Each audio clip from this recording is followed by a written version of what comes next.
Good morning, millennials. Welcome back to the Morning Toast. Happy Monday. We hope everyone had a fabulous weekend. It has been a minute since we have been back in studio, but we are here, but it feels and I'm so like excited. Just yesterday we were really here. Does. But it was a nice long weekend. And I actually like when there's like a big space between shows. Like I know we do the show every day, but I feel like sometimes there's literally no news to report. There's a lot to talk about today on so many fronts, so many news stories, so much TV recap segment. So many personal updates. So many personal updates. So many life updates. There's a lot to chat about, and we're going to get into it, and that wouldn't have been possible if you didn't throw your back out on Thursday. Yes, get into it. I literally just speak in TikTok language. Sorry if you don't know, but that's a really good one. Oh, but the drums. The drums. That's actually not a story. It's not a story, but let's definitely talk about it at some point. Well, let's talk about it now. Okay. Because I think that like while people have their hot takes on it, I feel like no one's talking about like how suspicious it is that like all these conversations are being had about TikTok, and it's literally the same week that Instagram Reels is like getting started. It's rolling out. Like we have it now. Like a bunch of creators have it, and I think it's being brought to the public in like the next few weeks in America. So I mean, no one's talking about that, but the timing is definitely suspicious. Like I smell something fishy. Okay, well, there has been conversation about TikTok being banned for a few weeks now, so maybe that incentivizes Instagram to get their shit together and be the replacement that this country might need. And okay, that's more like that's rational. That's rational, yeah. So maybe they were being slow about it, but then they sped up the timeline in order to come and be the hero of the story. Very possible. I mean, we've gotten access to the platform. It's interesting. I mean, it's literally a copy of TikTok, but just not nearly as good. There's not as many editing features, and to be honest, like I've just been uploading content so that when everyone gets it, like I'll have some content to share, and I'm literally just taking my TikToks and uploading them. That's always how a new platform starts. You like post old content first. You see, you know, what everyone's posting, what's happening there. I'm sure it will wind up being similar to TikTok, but with its own differentiators. Yeah, that's not how every platform starts. That's just how every new platform that Instagram steals from other apps starts. Like on Snapchat stories, I was first uploading my Snapchat stories to Snapchat and Instagram stories, and then I eventually just left Snapchat behind. But it really reminds me of the conversation we were having last week about IGTV, how it's like genuinely a piece of shit. And that's because it was an original idea. In such a genuine way, it's a piece of shit. In such a real, raw, and honest way, it's such a piece of shit. What's so crazy is you say that's an original idea because, yes, I guess they didn't like copy and paste, but it's actually was meant to compete with YouTube. Oh, interesting. Yeah. Well, I guess when they... So, like, still not an original idea. When Instagram steals an idea but puts their own spin on it, like IGTV, it is a big fat fucking failure. But when they just straight up steal, like they did Instagram stories... Copy, paste. And that's what they're doing with Reels. Like, literally, even... You know how when there's a TikTok, the audio is at the bottom and it, like, moves right to left like a news thing? That they literally have that. Like, it's such a copy that makes me think it's going to be so successful, you know? Interessant. I mean, they're primed to be successful right now, except there is some talk about what's going to happen with TikTok. Microsoft might be buying the US version. Operations. I just saw now that they have 45 days to make a deal happen. I heard that too. So TikTok might be coming back. Yeah, I mean... There's a conversation worth having if TikTok does stick around, like what will be the future of Instagram Reels? Like, I don't know, the community is so strong, but it was on Snapchat too. People like loved the platform so much, but eventually people just migrated over because it was so much easier to have one platform. So I don't even know if TikTok stays, like what will be. Yeah. Or maybe, you know, TikTok will still be similar to how Snapchat still is something for someone, and Instagram might just be like the more curated version of it, just like how it is with everything else. Like my Snapchat stories used to be like so raw and authentic, right, and just like fun, and then my Instagram stories were really curated, and that's now all I do is just Instagram stories. So I think that Instagram in general is a highly curated place, and the videos will follow suit. Like, so some of the like fashion TikToks that we used to see would now be on Instagram. Yeah. But maybe they weren't even doing that well on TikTok to begin with. They weren't. And I wouldn't mind if all the fashion TikToks left because they're really getting in the way. I'm now on, I'm in between Ariana Grande TikTok and MLM TikTok where like we're exposing MLMs. Okay. Fascinating. Absolutely fascinating. Who are we exposing? You know, they all have weird names. Monnet and Row, like. And, Agabond or something where they give you a free car. It's just fascinating. And there's but only if you, it's like literally the top 1% of 1% of all the recruiters. Yeah. It's really just exposing the truth behind MLMs, which I thought was fascinating. But when I did log on to TikTok this weekend, it was literally like the last day of camp, like people just crying and like, you know, when like you were well, not anymore, but when we were a kid, we're like, here's my address, like write me letters. It was like, here's my Instagram, follow me. Like, it's just, it's a little funny. Like, it's not, because like people are really sad about it, but like the content was a little funny. I'm sorry. And I think the talkers will be okay. There will be a place for them, whether it's Reels, whether Microsoft buys TikTok. I think the talkers will be okay, but I'm sure it was a major blow to the whole talk system. No, I mean, I'm like salty because I only have 85,000 followers. I'm like, yeah, get rid of TikTok. So like now my 3 million Instagram followers can really be like my TikTok followers. But if I had built like a substantial, I would be pissed. Like, I agree. So I'm just salty that my TikTok never took off. But you know what? Fuck them.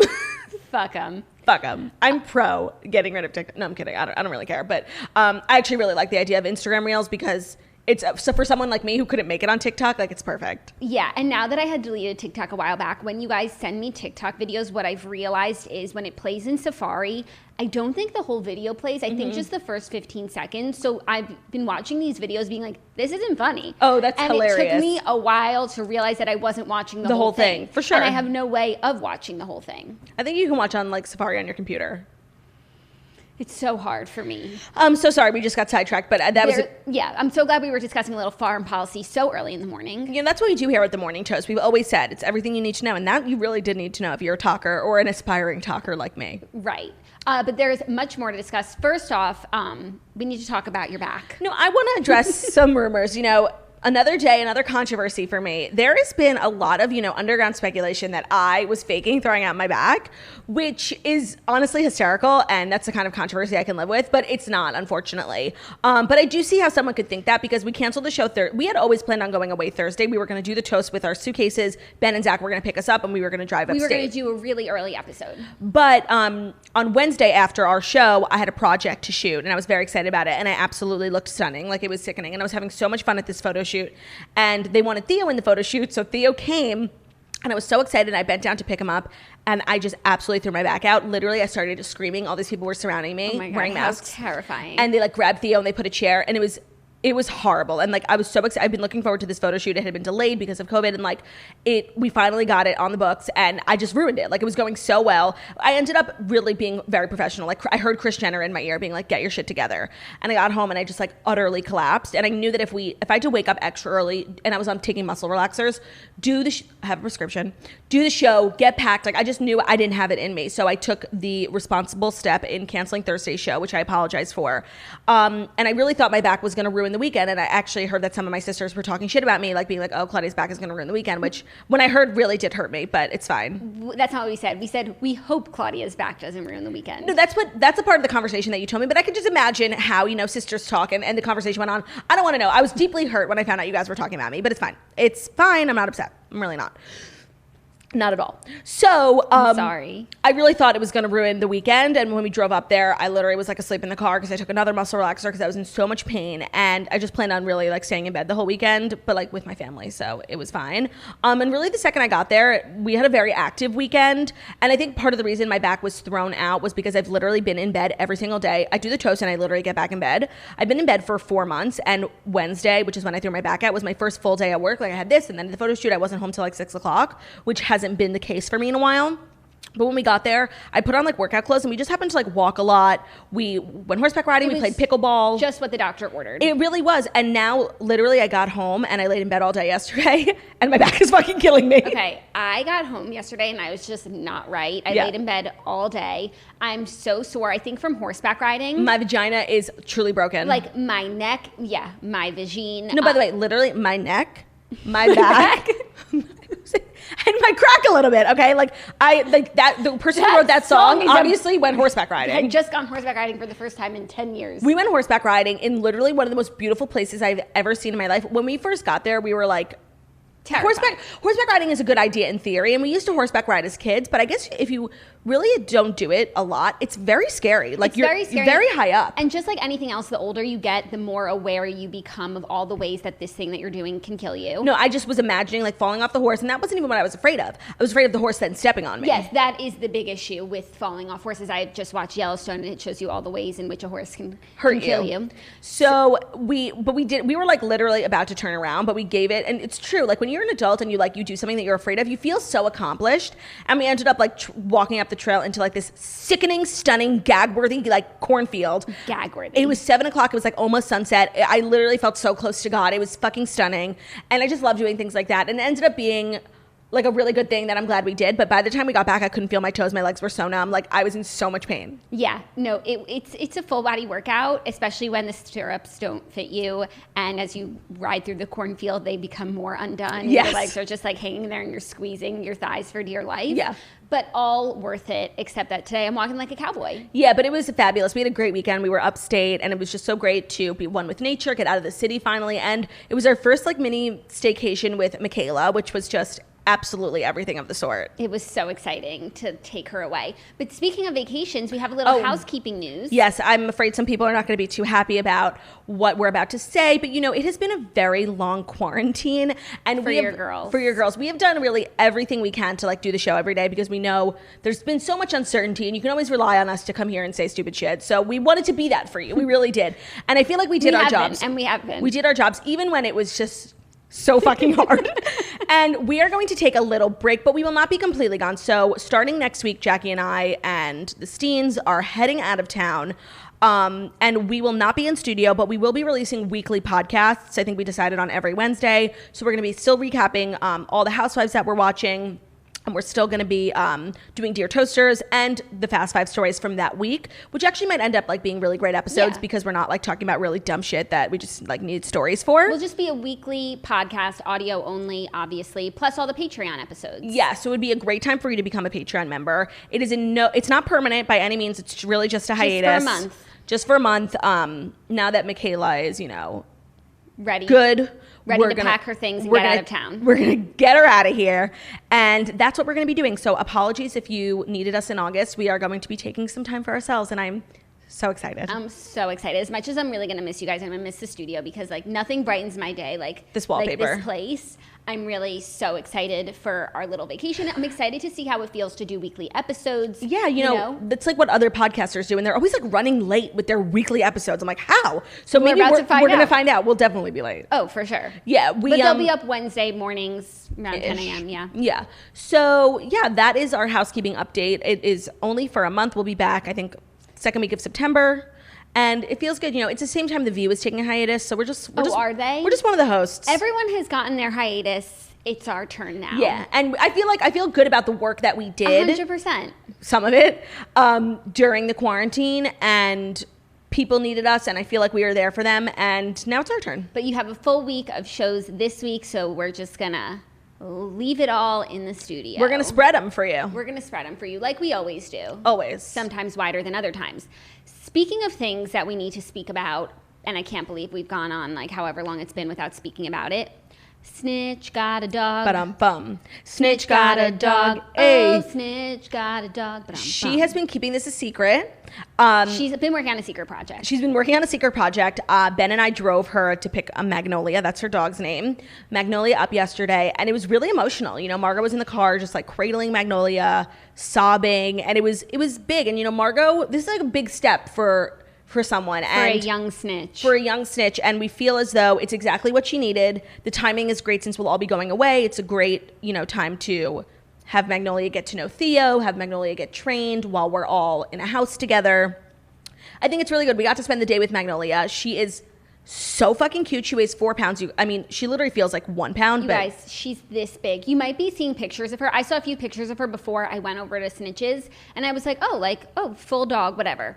This dog is just a little handful of dog. You can hold her truly in like your index finger and your thumb. Handful of dog. She's so cute. She met Theo yesterday. It did get a little tense over a bone, but I think they were just playing.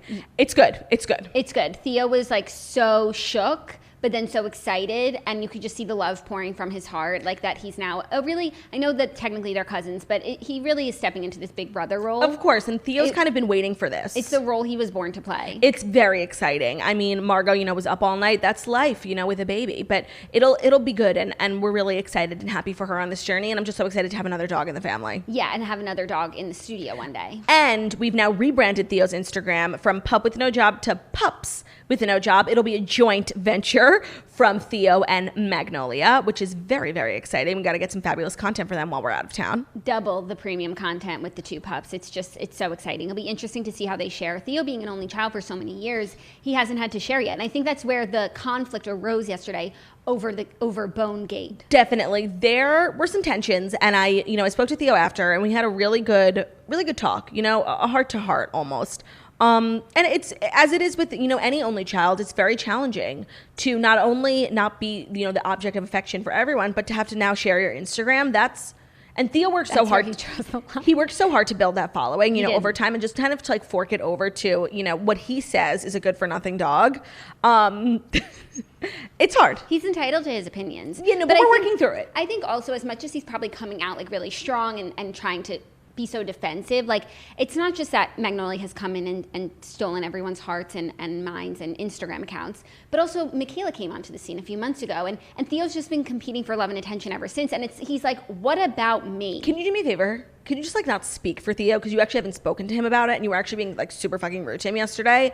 I'm being the nicest to him. I gave him the most love. Can I speak for him? Like, Please. Let me tell you what actually is going on. He doesn't feel any type of way about baby Michaela. He is 100% supportive of her, and there is absolutely no beef with them, and they really coexisted perfectly until Magnolia sprung on the scene and just like shook things up. Yeah, and I think Magnolia, I'm just projecting. Yeah. I think Magnolia, as you do, being the same size as Michaela just makes him feel like left out, No, I don't think that's the case. I think it's about the sizing. Oh, so are you fat shaming my son?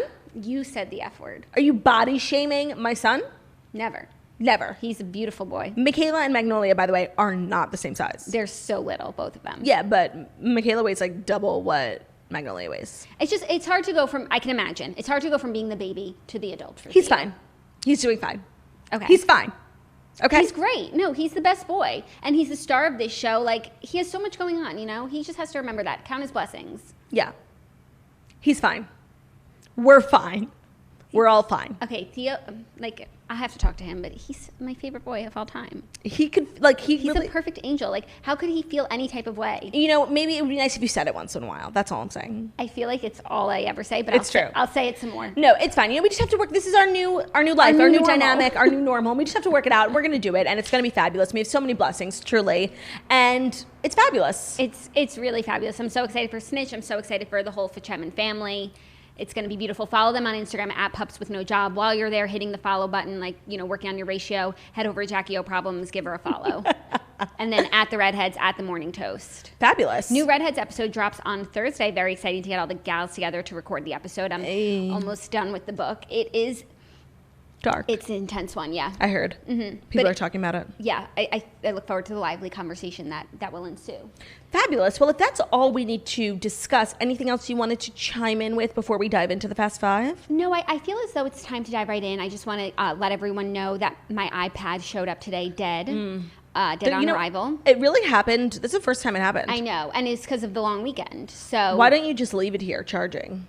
Do you use your iPad at home ever? Not really. You should think about that. Yeah, I used to do that. Maybe I'll go back to doing that. But anyway, so I'll be reading off my phone today. I hope that's okay with all of you.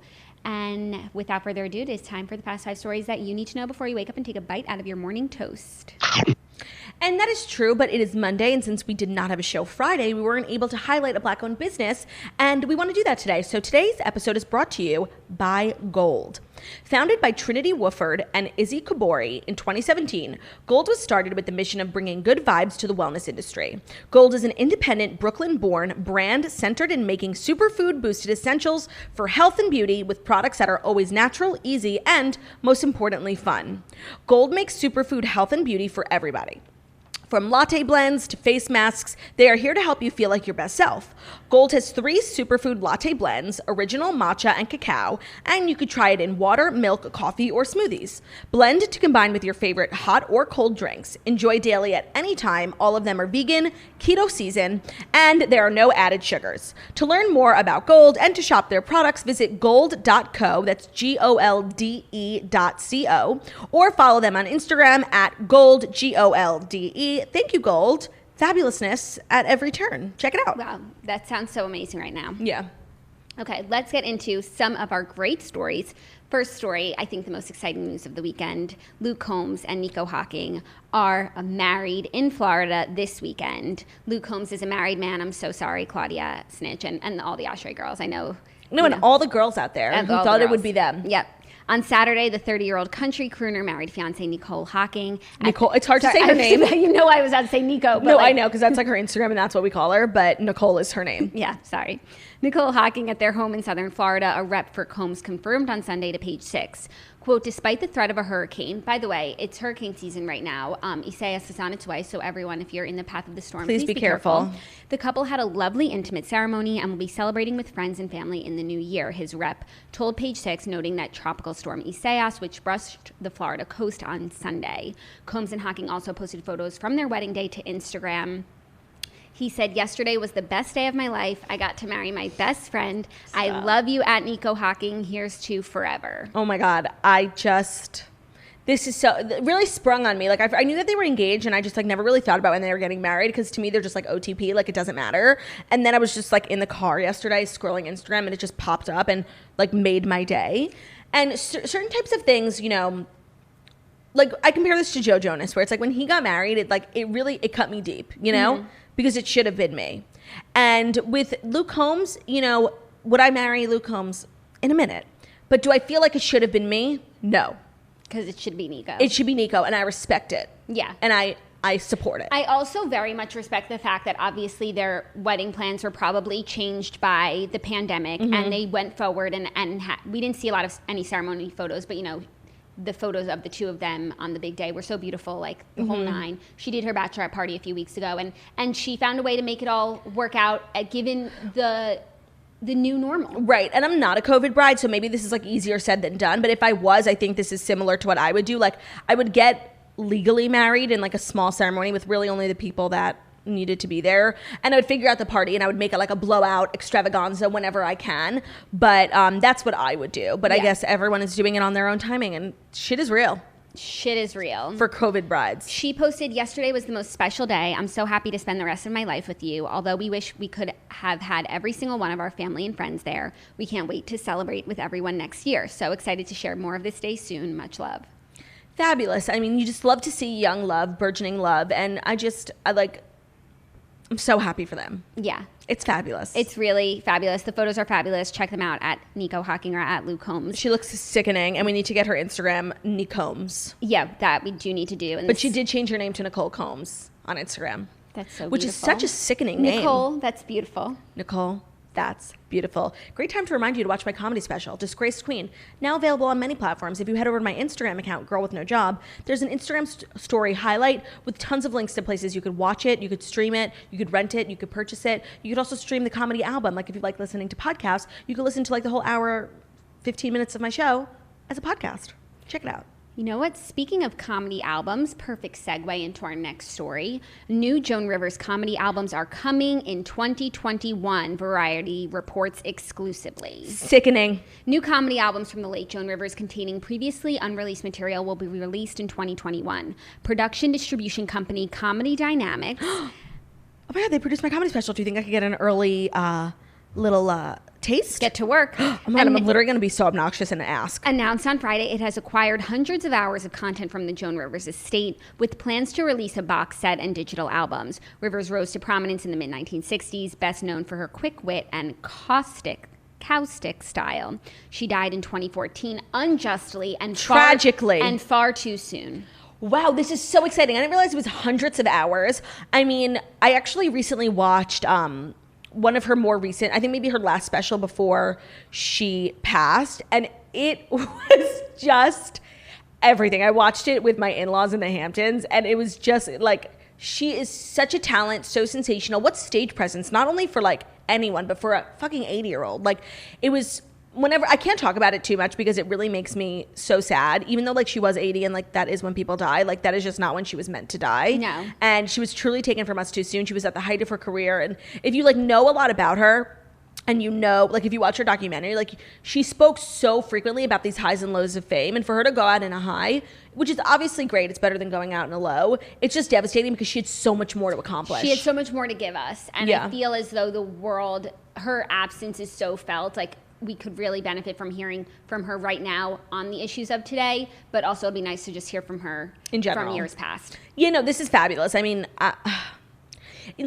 whenever I think about it, like it's such a shame to me that she, like her real heyday was like not in our time. There aren't like there's not a ton of video of her comedy because it was like before specials were like as accessible as they are now. And it's like if she was still touring right now, she would be just like banging out comedy specials left, right, and center. And there's just not that many for us to watch. So this is a really exciting announcement. Yes, it is a really exciting announcement.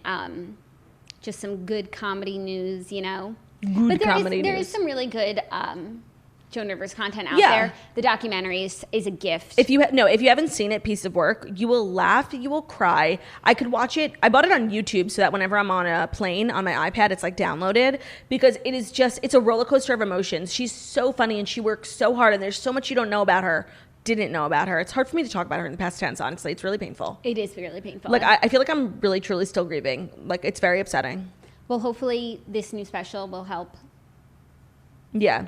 If you ever want to go down a rabbit hole, one of my favorite things to do is to watch YouTube videos of Joan Rivers getting TMZ'd, like usually when she's in the airport and stuff. It is so funny. And then I also go down a rabbit hole of like interviews, like when she was on Howard Stern. Fabulous interview. Sure. Just a Joan Rivers, also Watch What Happens Live. I think I talk about this literally every time we talk about Joan Rivers. Watch What Happens Live put together this like beautiful tribute. She used to go on Watch What Happens Live all the time. And in her, in Andy's book, he actually said he was working on a pilot with her at the time that she passed, which would have been everything of the sort. But they, Watch What Happens Live, put together like a little collage of her best moments on Watch What Happens Live, and it's on their YouTube channel, and it's just, it really warms it's like all the things I love in one place. Oh, I'm definitely going to get into that today. Yeah, it's a fabulous rabbit hole to go down, and honestly, if you can get it up on your Apple TV, it's even better. That's the only way I can watch content because I'm like a grandmother trying to use the microwave. I refuse to watch stuff on my phone. I like watching stuff on my phone, but I feel you. It's a different experience. Today's episode is particularly hard for me, like reading off of my phone. I'm so sorry. Do you want me to do it? No, it's okay. Our next story is such beautiful and exciting news. Oh, but is it the beautiful and exciting news brought to you by Legacy Box? Yes, it is. Are you sure? They are the perfect sponsor for this story. Because Legacy Box is a super simple mail-in service to have all your videotapes, camcorder tapes, film reels, and pictures digitally preserved on a thumb drive, DVD, or the cloud. I've gotten so many DMs, people being like, oh, I wasn't listening. What was that company? It's Legacy Box. It is the most fabulous thing and everyone needs to do it because if your family's memories are trapped on old camcorders, tapes, or on film reels, Legacy Box is a product that you need because if you have boxes of old videotapes and photos collecting dust in your closet or attic, it's time you get them digitized. Legacy Box is a way for you to easily and affordably digitally preserve your past. The process from start to finish is so easy. You pack and send all the materials, their team digitizes everything by hand, and then you enjoy it. You can get back perfectly preserved digital copies on a thumb drive, a DVD, or on the cloud. It's ready to watch, share, and enjoy as soon as you get it. Everything is digitized by hand at their secure 8-acre digitizing campus. They use premier scanners and playback decks to ensure each memory is mastered to the highest quality. Plus, they'll keep you up to date on the process with regular email updates throughout the digitizing process. Legacy Box is the world's largest digitizer of home, movies, and photos and has helped over 850,000 families digitally preserve their past. We are one of those people. We grew up in the golden age of camcorders and like digital cameras, and we have tons of like photos and like VCRs, and we literally used to like buy these weird things from Best Buy in an attempt to like get these videos to play on our TV, and watching them is so joyous, and it really shouldn't be that hard. And Legacy Box as a company is just like a genius idea, and they do the work fabulously, and it's easy to use, and it's affordable. Go to legacybox.com/toast to get an incredible 40% off your first order. If you buy today, take advantage of this exclusive offer and send it in whenever you're ready. Go to legacybox.com/toast. Make sure you go to that link, legacybox.com/toast, to get the 40% while supplies last. It's fabulous as a gift for, someone in your family or just for yourself. It's really just a fabulous product. It's a fabulous product, especially as a gift. That is a great idea. Yeah.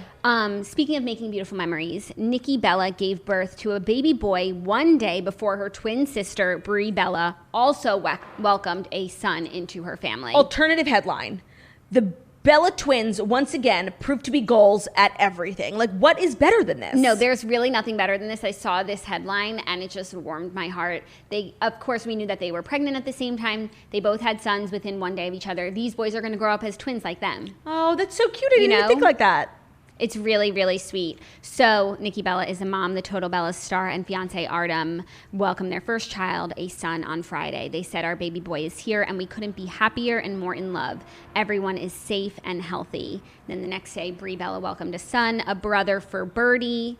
Just couldn't be more sweet. Like, not to make it about this, I just really hope, like, John Cena is in a bad fucking mood about this, because he let go of a fabulous girl who was willing to do so much for him, and he wasn't even willing to give an inch, you know? She was giving a mile, and he wasn't even giving an inch, and that whole thing was so public and terrible, and everyone really sided with Nikki Bella, and we just wanted her to be happy, you know? And now she's happy, she's engaged, and she has a son, and this is just fabulous, and honestly, I hope John Cena is ruining the day he was that little stubborn little prick.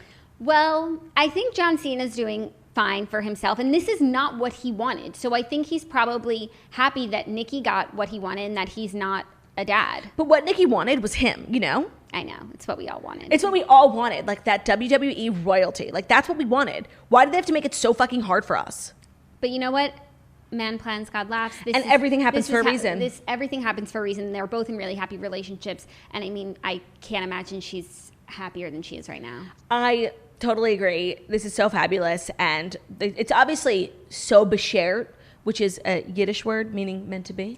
Because the way that this happened with Brie is so beautiful and so kismet. And it wouldn't have happened if it weren't for all the treachery Nikki had to endure at the hands of John Cena. Yeah. So it all works out. All's well that ends well. All's well that ends well. Auld Lang Syne. I hope they're filming the show. Yes. It's so interesting what's being filmed right now, what's doing quarantine filming. That's what I was thinking when watching Real Housewives of Potomac last night, which we will recap in the TV recap segment. Do they film the whole season? Do they get stopped at some point? So, judging on the time of year, it seems like this is almost exactly a year ago. It's back to school for the kids. So they must have started filming at the end of August. And I think they probably finished the season before we went into quarantine. But then they delayed when it was going to premiere because they ran out of other content. Right. I think. And now that we're getting a New York reunion, we will most likely get a Potomac reunion in person. Yeah, because at least last year, the Potomac reunion was in New York. So Andy can come and we can make it happen. And okay, let's just move on because I have so much to say about Potomac. Okay, great. But fabulous news for the Bellis family and everyone. Just mazel. Simchas all around. You love to see it. Okay, next story. Adele is, quote, unrecognizable as she praises Beyonce's Black is King. Adele continues to showcase her recent weight loss in a new social media post praising fellow songstress Beyonce and her latest visual album, Black is King, which is just everywhere. It looks Everyone's so fabulous. talking about I haven't it. had a chance to watch it Me yet, neither. but it looks incredible. And we're sickened the house down by The Lion King and the whole soundtrack. And as far as I know, this is a lot of the music from The Lion King. So I'm just looking forward to like a fabulous, fierce moment, you know? Totally. She's seen wearing the same marine Sarah look as Beyonce. The fresh-faced, curly-haired diva points to her television while acknowledging the Queen in her Saturday afternoon Instagram post, writing, "Thank you, Queen, for always making us all feel so loved through your art." So it feels now like every time Adele posts to Instagram, like the world is shook to the core over her, quote, transformation, quote, weight loss, etc.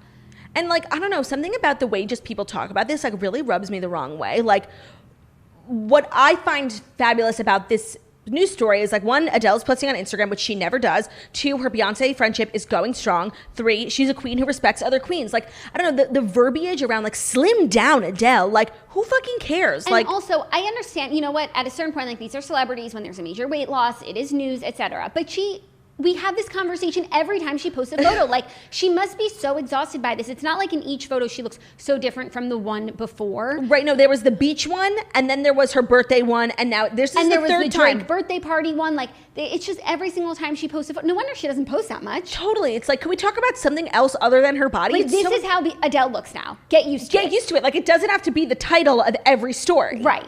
It's frustrating. Like, I don't know. I couldn't put my finger on, like, why the way people were writing about this, like, made me want to roll my eyes. But that's just it. It's like, get over it and stop talking about her body. Like, there's so much else going on in this photo that we need to discuss. Yeah. Her hair is curly. She's not unrecognizable. She looks like Adele. She looks like Adele. Yeah. Like, I don't know, something about it, like, just made me, like, want to roll my eyes, and I couldn't figure out why. Yeah, I agree. She looks fabulous, and I'm so glad she's happy and enjoying a good movie on a Saturday night with her friends. I totally agree, and that's the highlight of this story. Yes. And they have the same shirt. How cute is that? Right. That's the news. Do you think they happen to have the same shirt, or Beyonce sent, like, a PR package out? So I think at first glance I would have thought that Beyonce sent a PR package out, but this shirt in a different colorway has been seen on, like, everyone. Dorit was wearing it on her Instagram yesterday. Kylie was wearing it. So I think it's just like the shirt of the moment. It's like a celebrity thing. Yeah. I gotta get the shirt. Yeah. Everyone's just loving the shirt. Okay. Shirt. Fifth and final story, a little happy couple news. Simone Biles goes Instagram official with her new boyfriend, NFL player Jonathan Owens. I wish Snatchler was here because she is our resident Simone Biles stan. But I think I speak for Margot when I say just fabulous. Fabulous news. Everyone's so happy. What a great batch of stories. Everyone's just like feeling happy, watching good movies, having babies, getting together. It's fabulous. What a fabulous Monday. Fabulous. A fabulous Monday. Simone Biles has a new boyfriend. Title for today's episode. Okay. The 23-year-old Olympian made things Instagram official with football player Jonathan Owens on Sunday, posting 2 photos of the pair cozying up to one another on Instagram. I get so confused by the football and the basketball, and I'm like, isn't he in the bubble? Right. But no. With a big smile. When is football coming back? Let's talk about that in a minute. Okay. With a big smile on her face, the Houston Texans safety stood behind Biles with his arms around her, while in the second photo, he leaned in to kiss her neck. Quote, "It's just us," Biles captioned the sweet snapshots, which pal Nasty Aliukin commented on with a string of red hearts. This guy is very hot, and I'm just happy Simone Biles is happy and with a hottie, because this is just fabulous news. But back to your question, I wanted to talk about, because we were all together this weekend and basketball was back, and it was really interesting, and I wanted to hear what you had to say, because we were watching the games. They're all in the bubble, and there's no fans, and it's like this 3D. It literally looks like a simulation. But I found out, like, the screens that are around the court made to look like seats with, like, virtual fans are actual, like, real fans, like, who signed up to, like, be on TV. That's cute. Which is cool. Yeah. That I was hoping it would be something like that, or even I know that with baseball they're putting cardboard celebrities and stuff, which is just a fun way to do it. I like the idea of doing the fans in the stands. Watching it, not that I am so big on baseball, but it really did feel like you're watching a video game. You mean basketball? Sorry, basketball. You know, because Ben has been watching baseball, and I think it's fine. Like, it really doesn't bother me. They have the sound playing, and it looks like a regular baseball game. But the whole format of the basketball games have changed, and it totally feels like a video game. Yeah, and it also feels like they're playing on a court that's too small. Agreed. But I guess I'm sure it's regulation. There's nothing different about the court. It's just enclosed in. It's just weird. The thing is, it doesn't matter what I think, but in case anyone was wondering, like, it felt extremely different. Yeah, no, nobody cares, but, like, I hate it. Yeah. So I wonder how the sports fans feel. And then for football, Ben said, like, when we're all away, football's, like, going to start to come back. So, like, they're also excited to, like, be together and watch football. So it's coming back soon. No fans.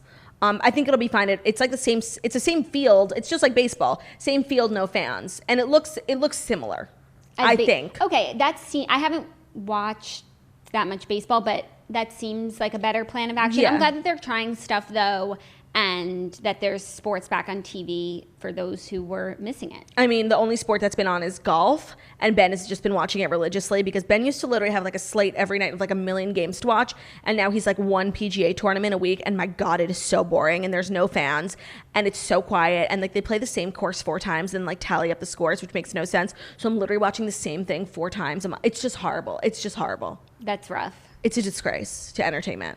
I'm so sorry. Well, speaking of things that aren't a disgrace to entertainment, our reality TV recap segment. Which is brought to you by Bruush. What's wrong with using the same old manual toothbrush anyway? Nothing at all, unless you think there's something wrong with staying put while the world moves ahead. Because while manual toothbrushes haven't changed much, electric toothbrushes have changed the game. And nowadays, there's no reason not to get a dentist quality clean every day. Meet Bruush, the modern electric toothbrush that keeps your teeth cleaner and fresher, all while being kind to your wallet. Bruush is also the sound your mouth makes while your teeth are scrubbed at 31,000 brush movements a minute, 100 times faster than manual brushing. Bruush gives you a dentist quality clean in just 2 minutes without the costly markup other brands add. And with its sleek design and 3 stylish colors to choose from, it's one beautiful Bruush. That kind The kind that makes you call your mom and say, I found the one. With a 90-day risk-free return period, hundreds of 5-star reviews, and a 2-year warranty, there's no need to take our word for it. Why not just try it yourself? It's really very cute and pretty, and sometimes I see like ugly ass, like bulky. Who wants to put that on their counter when I have like a beautiful marble counter? But the Bruush is sleek as hell, and I think it's really gonna go with some of your aesthetics. Bruush has advanced features you'll love, like 6 unique cleaning modes, smart timer with quad pacer, 4-week battery life, magnetic USB-powered charging station, and a sleek carrying case for easy travel. And with every brush head refill shipped, Bruush takes care of a mouth in need through their 1-for-1 oral care give back partnership with a reason to smile, so you can feel good about your purchase. Be warned, a brush this good doesn't just clean your teeth, it steals your heart. If you want to get 15% off your Bruush kit when you use promo code TOAST at Bruush.com. That's 2 U's, so BRUUSH.com, promo code TOAST. Again, 15% off your Bruush kit only when you go to BRUUSH.com and use the promo code TOAST. If you're still using a manual toothbrush, like, get with it. It's 2020. Like, what are you doing? Bruush.com. Code TOAST. All right, TV recap. So much. Let's start with Potomac. It was returned. Season premiere last night. We love a show-stopping intro, you know, where we go 7 weeks earlier. Yes, I love that. We really do. And so did you watch What Happens Live? Yes, I was very much in and out of it. I'm not gonna lie. I watched the first half, and so that beginning teaser, it seems like the fight that gets physical is between Candace and Monique. And unfortunately, I think Monique is in the wrong. Fuck. Well, you know what? We'll see, because I have yet to see Monique in the wrong and Candace in the right. I've yet to see Monique in the wrong until she pulled that bird out last night, and I was like, this is disgusting. Stop. She's so cute. She loves animals. I love her house so much. I am a Monique apologist. Like, not that I've seen her do something that I even need to apologize for, but I love everything about her. Also, the fact that she named her bird T'Challa from Black Panther. Oh. Like, so cute she is. The fact that her 9-month-old is potty trained is one of the craziest things I've ever seen in my life. No, and the fact that she was so pregnant last season, and now she's just like back in the swing of things. So let's start. She starts and she goes over to Karen's house, and Karen's back in Potomac. I love to see it. I was really hard on Karen when I was watching the first 2 seasons. I did not think that we had ever met a more delusional housewife, and that's with knowing Ramona Singer. And now I no longer feel that way. I feel that she's really sweet. She's a woman who supports other women. I agree. And she really likes to see her friends do well, and I think the women are unduly hard on her. Agreed. And like to just catch her in a lie, or catch her doing something wrong, or her business not going well, and they all have things like that. For how hard they are on her, she doesn't come at them at all. And by the way, she looked amazing. Like, for her first season was rough with her outfits and her looks, and it was just, but she really got it together really fast. And when she opened the door to let Monique in last night, I thought she looked amazing, and I love her new house. Like, even her original house had like no furniture in it, and it was so weird, and it was like nice and big, but it was just big. Like, there was no, it looked like no one lived there. It looked like a model home with like stage furniture.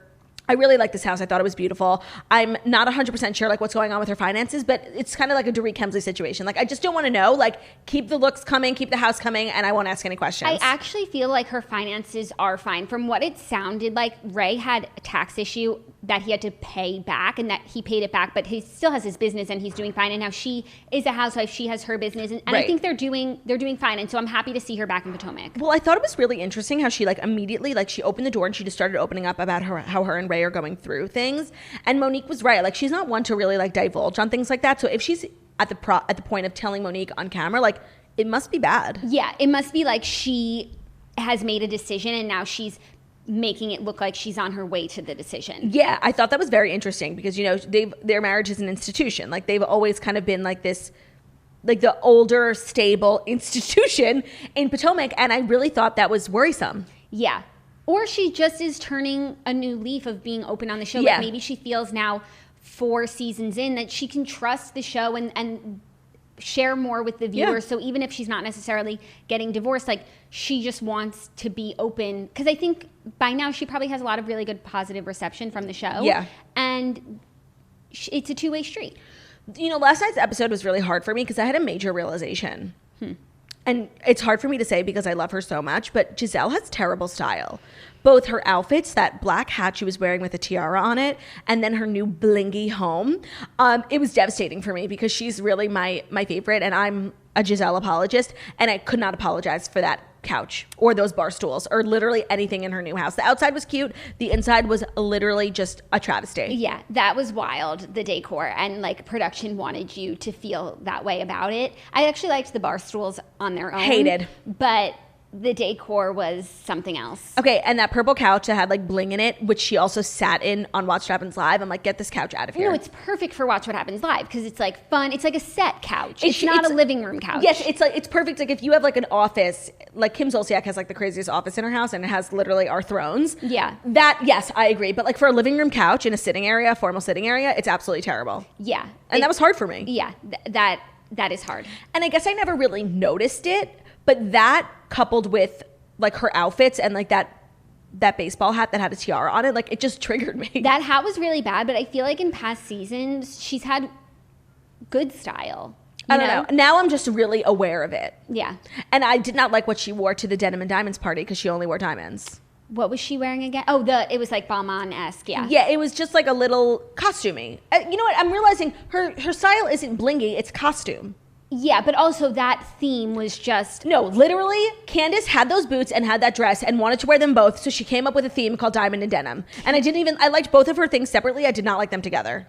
Candace, like, never ceases to disappoint with the most boring storylines. Like, the most boring storyline. This 1 year anniversary party, like, making like the dessert. I'm so bored by it. I was bored by her wedding planning. I was bored by her dragging her mom. Through therapy and making that her storyline. I was bored by all of it, and I was bored by last night's storyline too. I don't know what her storyline for this season's going to be, but if it's about like her financials and it's like when she started talking about money again, and I'm like, really? Like you're spending $22,000 on a party, even though she didn't end up spending that because that was for the full bar. And honestly, to invite people over to a party for a cash bar when you run in a crowd like Potomac, it's a disgrace. Mm-hmm. And just have it at a bar where you can afford it. I'm sorry. Yeah, have it at your husband's restaurant or a house. Yeah. Like that was not going to work for me. No, that was not going to work for me either. And I'm disappointed that we didn't get a statement from Karen Huger on herself. The matter. Yeah. Well, she's kind of toned it down since she used to do that, you know? For sure. But there's a time and a place. And that was the time and the place. What I found very interesting was that Giselle's kids were not like at all thrilled that their parents were back together. I know. I found that to be very interesting. It's clear that they really took the mom's side in the divorce because they know that their dad cheated on their mom. But I feel like it's a kid's fantasy. Like your parents, like every child of divorce dreams that their parents are going to get back together, and they almost never do, and they like hate it. I know. She has such good kids. They're so sweet. They're so sisterly. Mm-hmm. And it's like, it's almost funny. They really like roast her on TV all the time. Yeah. They have such a great relationship with her, and I'm sure that if there was really a real issue, she wouldn't be showing that. Agreed. But I look forward. Andy said on Watch What Happens Live that throughout the season it doesn't get much better with the girls being into the relationship, but hopefully like by now. But on Watch What Happens Live, she said they're still together. Yeah, but so the proof is always in the pudding. 100%. I don't know how it's going to work. Like if he like permanently lives in Atlanta and she can't leave Potomac, she's a star, you know. Right. But maybe that's for the best. Like totally. Speaking of relationships that aren't going to work out, Robin's storyline, again, being like, are we getting married? Are we not? Like, and was I supposed to be moved by that scene in the kitchen where she was like, we need to get married? He was like, beg him to marry her. Yeah, and she's like, we need to grow as a couple. It's like, you've been together for 30 years. Like, what growing do you need to do? I don't know if I was supposed to like get teary-eyed at that, but I actually didn't. No, I did not. With Robin, it's been a journey because the first 2 seasons, I was like, why does she keep getting her contract renewed? I know. Then at last season, I was like, wow, she's a great addition to the bunch. Like, she's so fun. She's so like laid back. It's refreshing. But now this season, I'm going back to season 1 where it's like, why am I watching this again? No, I know that you don't like her. And for some reason, I've just like had a spot for her in my heart. I just really like her friendship with Giselle. I think that's what it is. But it's like when we opened up and she's in like the same house with the same conversation and the same everything, it's like, where's the growth? I have no idea. Also, yeah, speaking of her friendship with Giselle, it is always so nice on a show to have like 2 people who you know won't betray each other because it's just like this constant and it's not an arrangement of uncertainty. No, totally. It's not like a Lisa Vanderpump, Kyle Richards. That wasn't a friendship. That was an arrangement. Yeah. This is a friendship. Yeah. And so like when last season Candace and Monique are sisters and then she's going to drag her, I can't depend on that. But I can depend on Robin and Giselle, and I appreciate that. And it's important in a franchise. Yes. For me, the hardest part of the episode was seeing Charisse at the party because like I just don't fuck with her like at all. She bothered me a lot on her time on the season.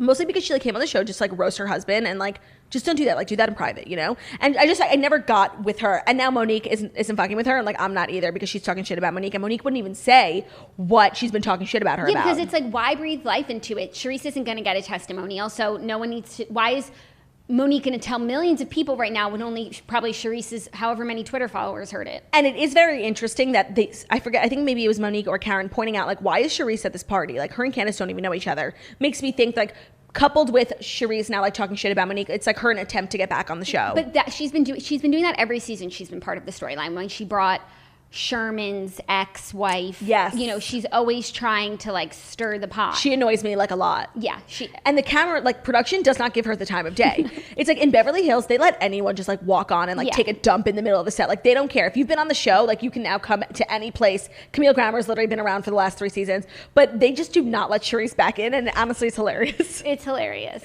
Wendy, the new girl, her like moment with Monique being like, I have a 2, a 4, a 7, a 6-month-old, like I'm Nigerian, I'm 35. Like I literally was gonna cry. Like it was beautiful. Yeah, but then that's exactly what Monique did when she met Candace, and like that's just her way of relating to people, is like realizing all the things that you have in common. I liked Wendy right off the bat. I think she's gonna be a great addition. Me too. And they gave us a great sneak peek at not next week, but like the whole season. And Wendy really can hold her own. That's Dr. Wendy to you.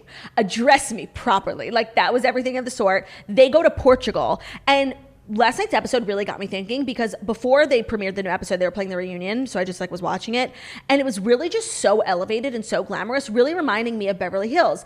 And I spent the whole day yesterday catching up on New York and Beverly Hills, which we'll dive into a little bit.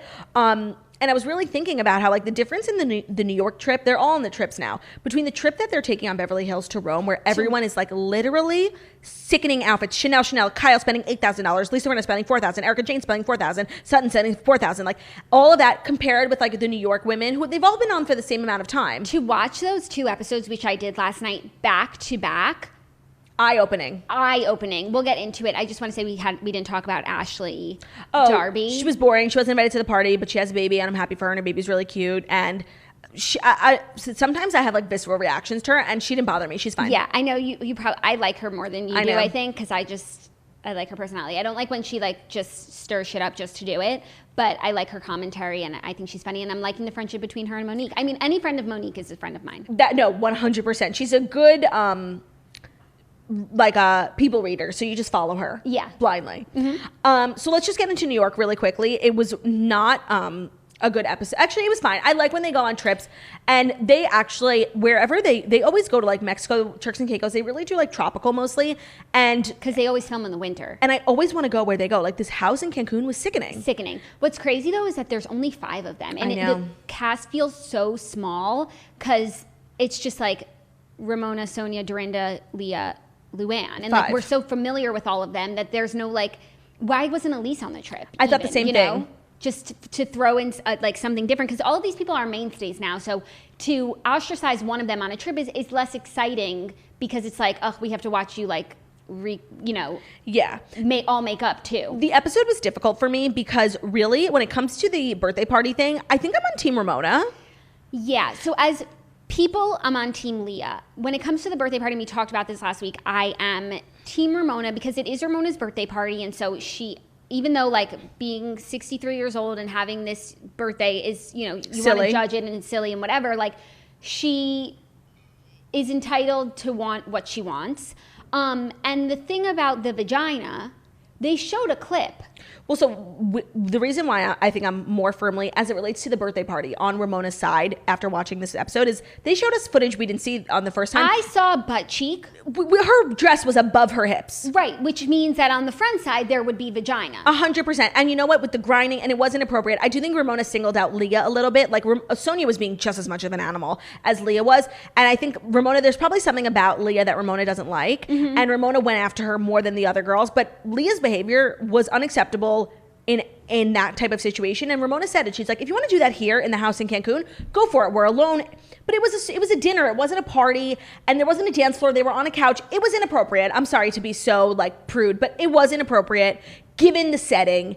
And when they all went to that hairdresser event, which actually was like so nice, and like Luann's charity work sometimes comes off like so. No, but it's last week and this week. I was impressed a really by beautiful thing that she did. Her humility, like I really was, and I really enjoyed it. And the women were acting like animals, and not one person, except Ramona, even engaged with the women who were there to get haircuts, and that really bothered me. And I was surprised that Luann didn't say anything. Luann's just kind of staying out of everything, but the women were acting like animals at that hairdressing event and not even addressing the beautiful thing happening in front of them. Yeah. And I was surprised Luann didn't say anything. When it comes to the party, I agree with Ramona, but now Ramona's taken it to another level that she cannot come back from. Her talking about Leah's mental health and medication and drinking and making all of these assumptions about her and talking about it with the other women is just so unacceptable. Crosses the line. So now it's become a much bigger issue that, of course, it didn't need to be when it's just about misbehaving at a party. Right. No, it was like a tiff, and now it's like you really can't be on Ramona's side. Not only because of that, but like this happens every season when they go on a trip. I just am appalled by the way Ramona talks to the staff.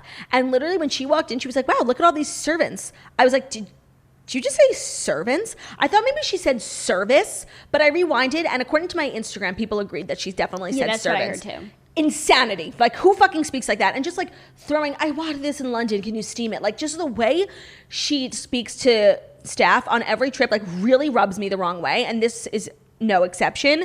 And it was hard for me because in the beginning of the episode, I was kind of on her side, and by the end of it, you just couldn't be. No, you just couldn't be. And so I watched that right after I watched Real Housewives of Beverly Hills, and same.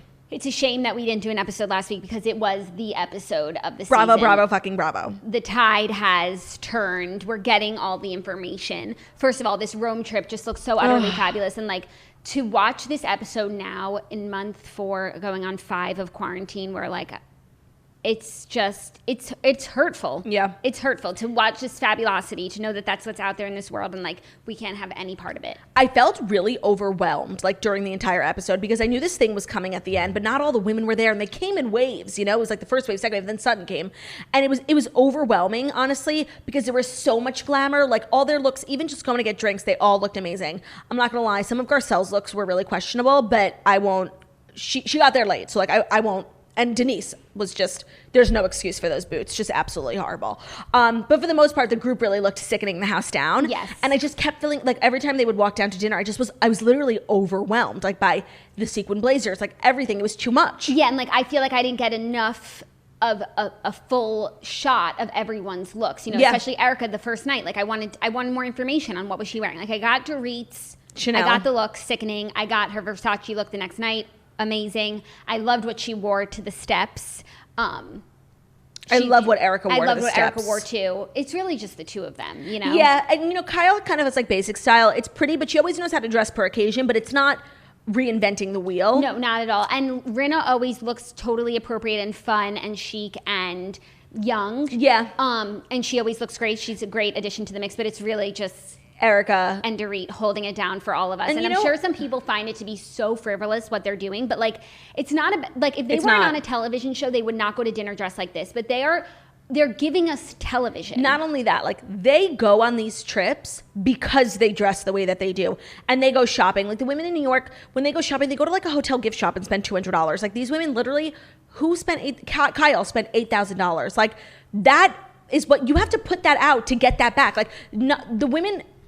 Not every franchise goes on a trip like this, and it's because the women of Beverly Hills are consistently keeping it out of 10, and I do think some other franchises could really take notes. I agree. They didn't tell us how much Dorit spent, though, which was concerning. But you know who's also bringing looks and has her own glam? Sutton. Mm-hmm. And I really appreciate it. She does it from a much more like reserved. She's not so daring with her looks, but she always looks beautiful. She has her own glam. So I think her, Erica, and Dorit are the ones who brought glam, right? Yeah, well, because Kyle's always like judging everyone for their glam, but it looked like she had glam, but I think she's gotten really good at doing her own. And so maybe there are some other hair and makeup people like floating around, but I think those 3 brought their own. And flew them out. And sometimes production brings for everyone. Or like the hotel salon or something. Yes. Now let's talk about Bravo, fucking Bravo, because I feel 2 ways. I feel as though Brandy is 100% telling the truth, and I don't think that should be a question. I think the question is, and honestly Sutton brought it up in a real way, if you think about it, I know it's like trashy TV, but in a way, Teddy and the girls really outed Denise. And when they brought it up, she was obviously denying it because it's a very difficult thing conversation to have, especially when you're on TV and especially when you have kids and a husband. And I don't know what their arrangement is, but it did feel like